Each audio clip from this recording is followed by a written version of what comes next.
muraho neza. Kuri uyu wa mbere Papa Francis wari umushumba mukuru wa Kiliziya Gatolika ku isi, hamenyekanye amakuru avuye i Vatikani ko yatabarutse. Uyu Papa Francis yari afite imyaka 88 y'amavuko. Ejo hasize ku munsi mukuru wa Pasika, Papa Francis yagaragaye nyuma y'igitambo cya misa, ubwo yatanze umugisha ku mbaga y'abakristo bari bitabiriye iyi misa. Hari ku rubuga rwitiriwe Mutagatifu Petero, ubwo ni i Roma. Gusa icyo gihe byagaragaye ko afite intege nke bitewe n'uburyo yari ari kuvuga. Ibitangazamakuru by'i Vatikani byatangaje ko uyu mushumba mukuru wa Kiliziya Gatolika yapfiriye mu rugo rwe. Ubwo hari ku itariki ya 14 Gashyantare nibwo byatangajwe ko Papa Francis yashizwe mu bitaro nyuma yo kugira ibibazo by'ubuhumekero. Gusa nyuma y'iminsi 38 yaje gusubira mu rugo rwe, ari naho yaguye.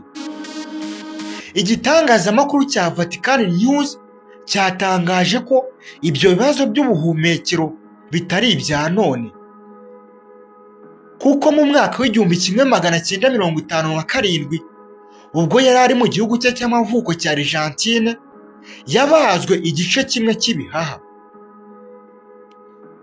Papa Francis yari amaze imyaka 12 ari umushumba wa Kiliziya Gatolika.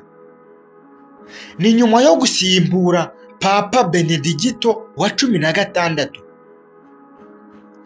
Njyewe ugiye kubagezaho byinshi bitandukanye ku buzima bwa Papa Francis. Amazina ntajya ahinduka, nitwa BYT. Icyo usabwa, niba ukiri mushya kuri iyi channel, wadushyigikira ukanda kuri buto ya subscribe. Bizarushaho kuza ubona byinshi bitandukanye utasanga ahandi hantu hose. Ubundi Papa Francis yari muntu ki? Muhaye ikaze. Papa Francis yavutse ku itariki ya 17 Ukuboza mu mwaka w'1936. Avukira i Buenos Aires muri Argentine. Izina yiswe n'ababyeyi akivuka ni George Mani. Ni imfura mu bana 5. Amateka kandi agaragaza ko yinjiye mu muryango w'abayezuwiti mu mwaka w'1958.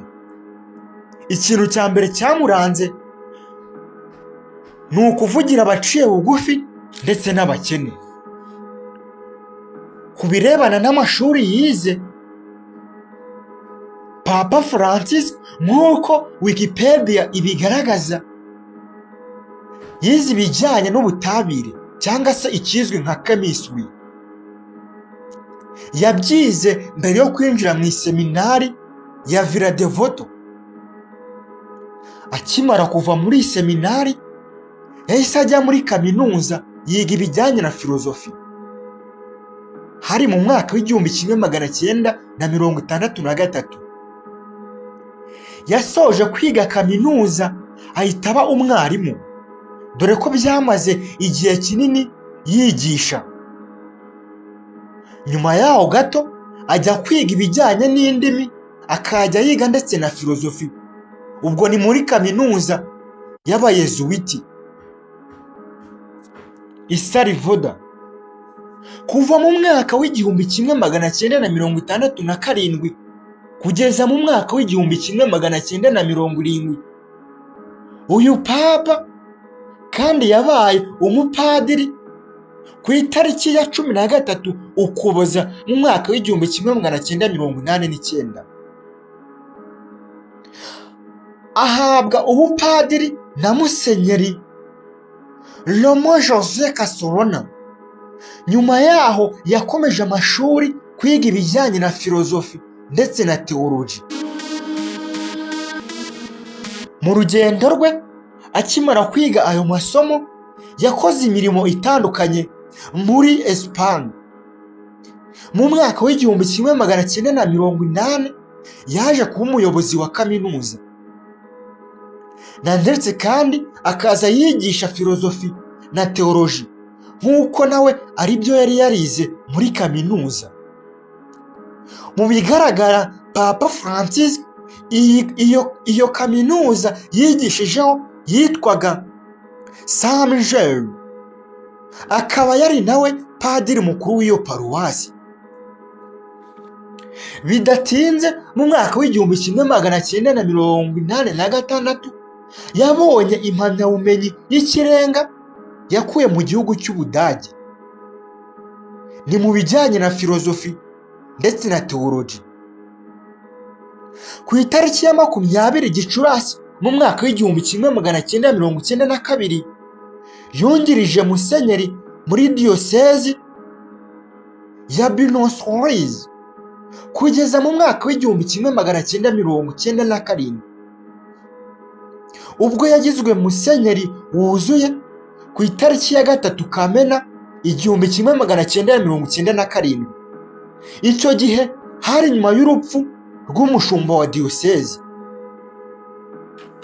Nk'umunyamahirwe mu bijyanye n'umuhamagaro w'Imana, byaje kugera ku itariki ya 21 Gashyantare mu mwaka w'2001 atorerwa kuba karidinali, bikozwe na Papa Yohani wa kabiri.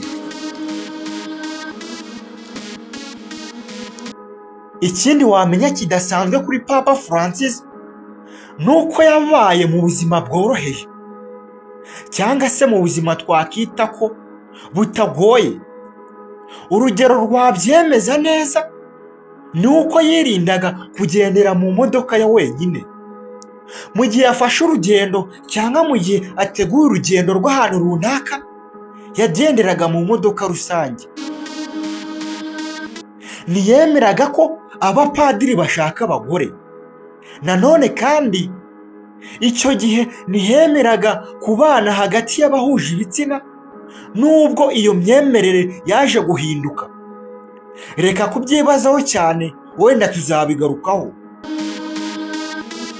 Uyu Papa Francis ikindi yarwanyije igikorwa cyo kuvanamo inda, kuko yabifataga nko kuvutsa uburenganzira bw'ubuzima bw'umuntu wabayeho kuva mu gihe cy'isama.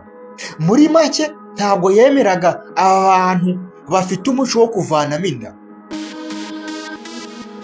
Mu buzima busanzwe Papa Francis guhera mu myaka ye y'ubwana yari umufana w'umupira w'amaguru, aho ikipe yafanaga ku buryo yanakisiga n'amarange ari ikipe ya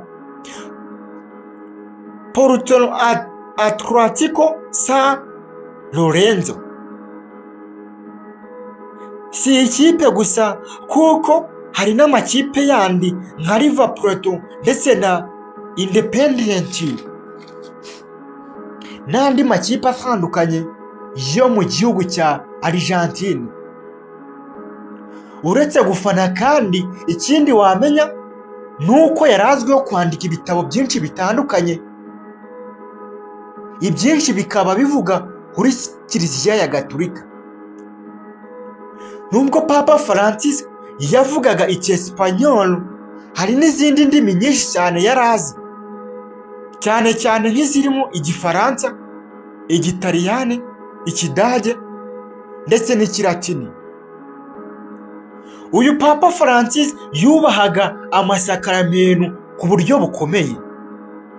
Urugero rurabikwemeza neza nuko muri Gicurasi mu mwaka w'2012 yanenze cyane abapadiri bamwe bo muri Argentine ubwo bashatse kuzana impinduka muri Kiliziya, bakanga gutanga isakaramentu rya batisimu ku bana bavukaga ku babyeyi batashakanye.